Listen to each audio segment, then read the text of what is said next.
She loves it.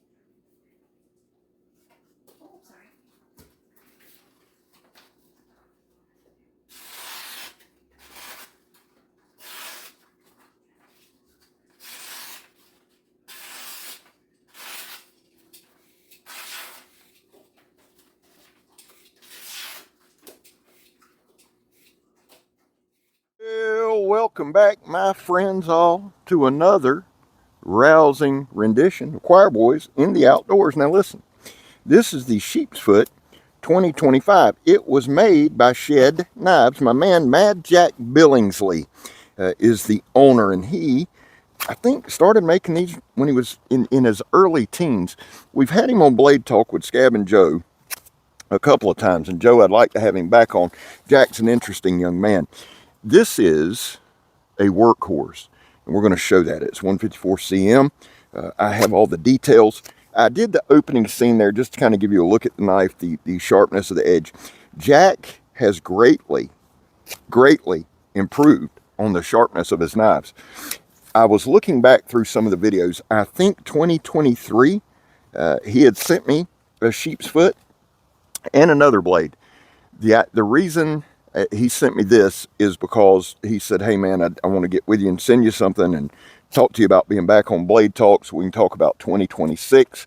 I said, dude, that's dope. Which, Joe, let's get Jack back on. I said, surprise me. Because a lot of times, guys, people will ask me, like if a company reaches out, hey, would you like to try out one of our knives? Or hey, what model? And I say about the same thing every time. Listen, and that's if I accept it. I don't accept everybody that asks. I say, listen, surprise me. Because here's what happens, guys. And for you knife newer guys in this game, let me explain. This is sharp as shit. This is real. I'm going to show you in a minute. For some of you new channels, let me explain something to y'all. People send you, once you get established and once you get moving, the companies will send you this blanket email that says, hey, we like your channel, blah, blah, blah. They ain't watch shit. They just see your numbers and, it's the standard thing. So what I say is, look, you've watched the channel, send me something that fits my channel. It's a good way to do it. Now, I don't accept every knife. The reason that I accepted Shed Knives was a couple reasons. One, Jared Neves sent him my way. So mad shout out to Neves Knives, right? First thing. Second, any young man that's starting off in this game, I want to help. I want to help. I want to be honest about their work. We need people moving forward. And the other reason is it's American made. Jack does everything from my understanding himself. I was looking at the heat treat thing that he sent. I think he's even heat treating his own stuff. When we have him on, we'll talk about it. Listen, handle scales are in G10. This is some sandblast hose from little cousin Greg. We've talked about it. It's the 2-ply, and it's 2-ply Kevlar with the sleeve. And I don't know why I'm cutting it that way. I'm going to stop. Here's what I want to do. We want to talk about the knife, we want to show the knife, and we want to beat the shit out of the knife, right? So welcome in.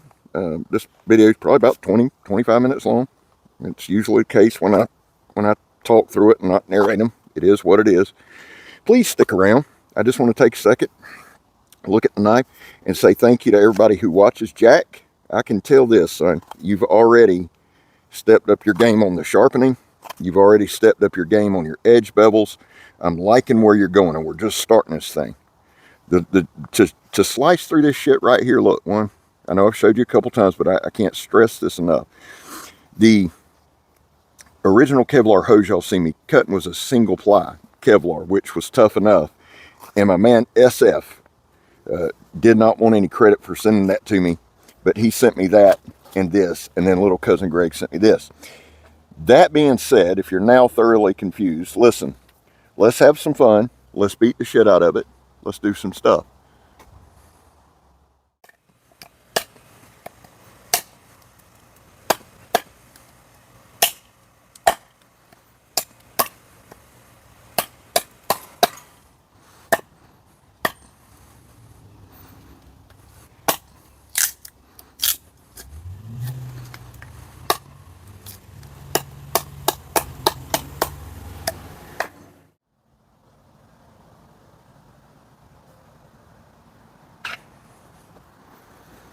I don't know if it's going to do this.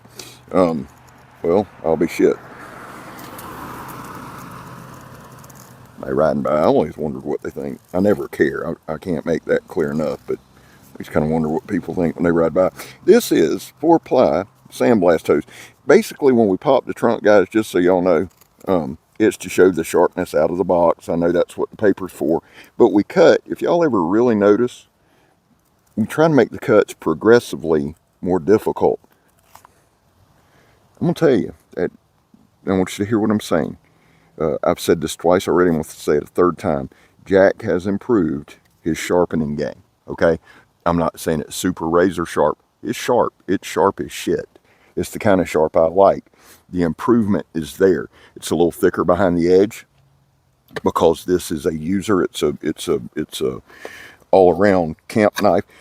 Basically, if I remember correctly, Jack wanted to make knives that you could take with you. Like you could throw this in a pack, you could throw it on your hip, you could take it, and you could set your camp up, which he is an avid outdoorsman. You could set your camp up without having to swap around a lot of tools.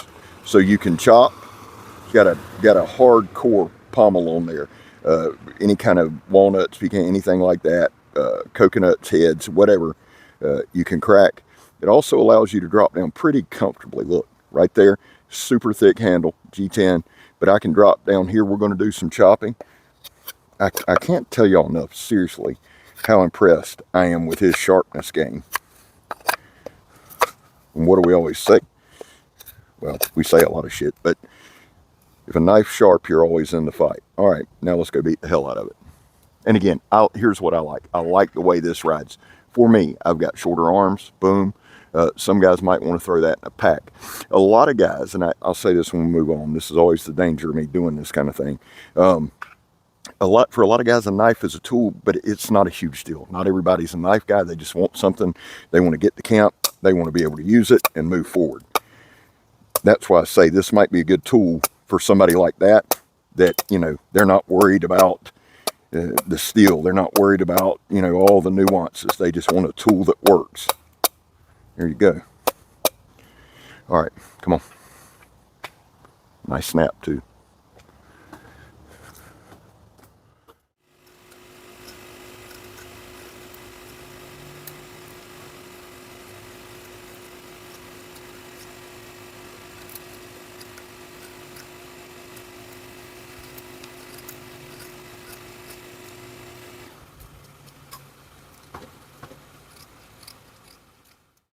All right, guys, before we get into the real heavy part of the video, we'll do the Donnie B all day drop test, the Donnie B all day throw it at the stump test. Now listen, there was a time in this country where 22 veterans a day took their own lives. Now, stats are everywhere. We're at the weekend, the number's higher. It just is. That's why here on this channel, we focus on the number 0. Anything over 0 is simply unacceptable. Vets, we love you. You have a place here. Guys, I back the blue. Now listen. That doesn't land well with a lot of people, but I don't shove it down your throat. It's something I believe in personally.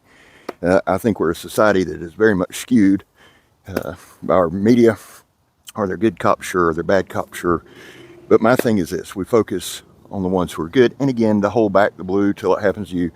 Guys, I'm not arguing with you. You can look at me and tell it's happened to me more than it's happened to most. Now, finally, if you are an addict, and I am, never quit quitting.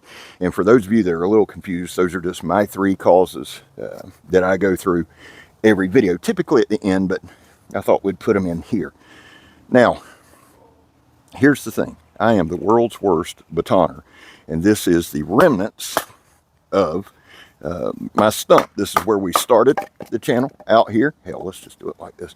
We started the channel out here, and slowly I'm shutting it down here and moving everything to Kirk's and the studio. But I got the grandbaby today. We've had a good day. Or my oldest grandson. He's not a grandbaby anymore. Grandson. So we're staying close to the house.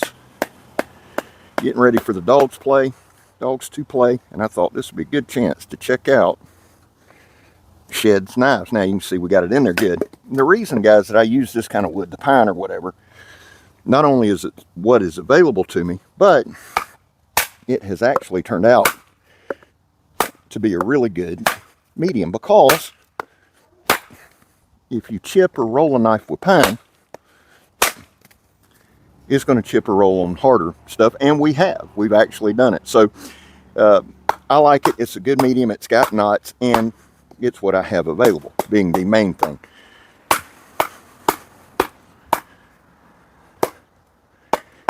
Now, I know this is kind of a longer video than usual, and that's all right. I wanted to focus on this knife some, a little more than others. I wanted to pay attention. I like the direction, and it's a tank.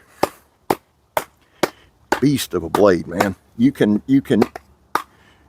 Jack actually made it thick enough that if you wanted to, you could pry with it. Now, all we're doing right here is putting a little pressure on the edge. Let's check it out. So far, no chips, no rolling, no nothing. Let's go right here. And I'll give y'all my normal caveat on batoning. I do not baton. You see that fat wood knot right there? I do not baton typically anything over an inch or two, and that's simply to get to drier wood. I live in Northeast Florida, where that sometimes has to be the case, and you can see everything out here is soaked. We got a little nor'easter getting ready to come through, I believe. That's what they keep telling me. We've had rain for 3 days.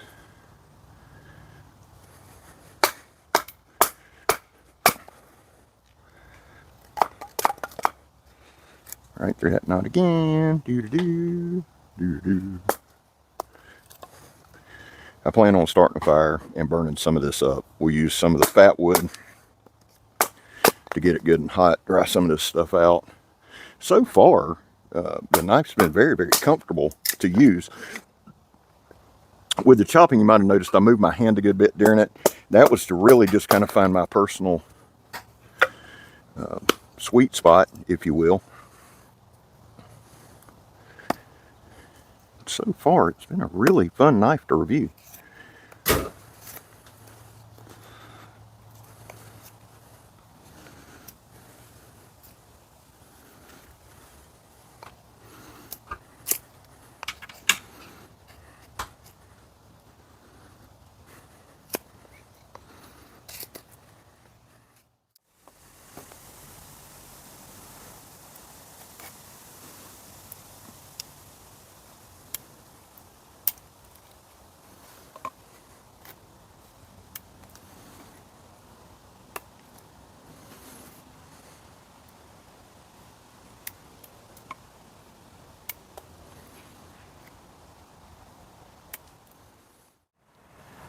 Here's the deal.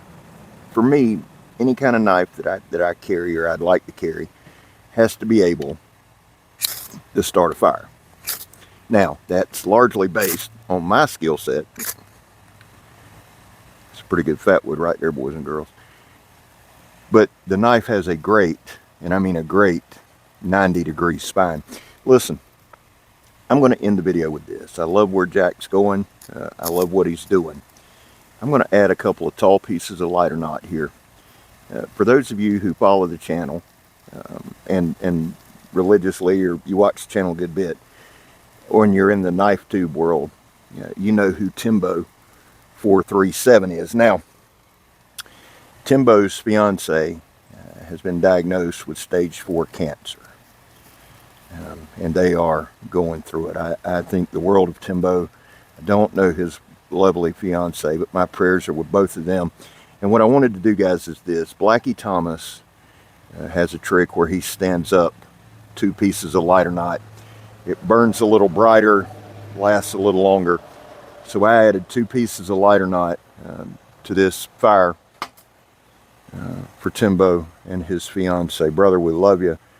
Our thoughts are with you. The Sheepsfoot 2025, I am really digging. I'm loving where Jack's taking it. I'm glad to see the progression. I love everything about it. I will put a link in the description to this knife. I'm Scab. You're not. You guys take care.